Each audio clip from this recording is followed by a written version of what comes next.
વિરમગામ શહેર સહિત ગ્રામ્ય વિસ્તારમાં સતત 18 કલાકથી અનરાધાર પડેલા વરસાદને લીધે જળબંબાકારની સ્થિતિ સર્જાઈ હતી। વિરમગામ શહેરના અનેક વિસ્તારોમાં વરસાદી પાણી ઘૂસ્યા હતા।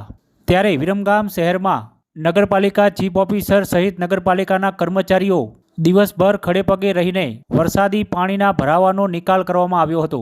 વરસતા વરસાદની વચ્ચે નગરપાલિકાની ટીમ પાણીનો ભરાવો ના થાય તે માટે વિરમગામ શહેરના વિવિધ વિસ્તારોમાં નગરપાલિકાના વિવિધ સાધનો લઈને કર્મચારીઓ સાથે સ્ટેન્ડ બાય રહી કામગીરી હાથ ધરવામાં આવી હતી, જેમાં વરસાદી ગટરની સફાઈ તેમજ ઠેર ઠેર જગ્યાએ ભરાયેલા વરસાદી પાણીનો નિકાલ કરવામાં આવ્યો હતો। સમગ્ર કામગીરીમાં વિરમગામ નગરપાલિકાના ચીફ ઓફિસર, સામાજિક કાર્યકરો, નગરપાલિકાના વિવિધ કર્મચારીઓ સહિતનાઓએ કામગીરી હાથ ધરવામાં આવી હતી।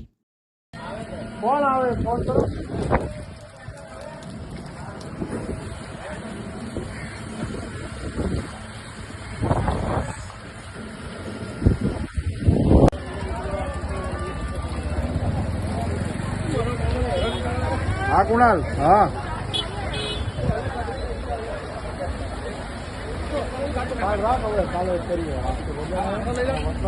याद कराओगे बोलाएली આપણે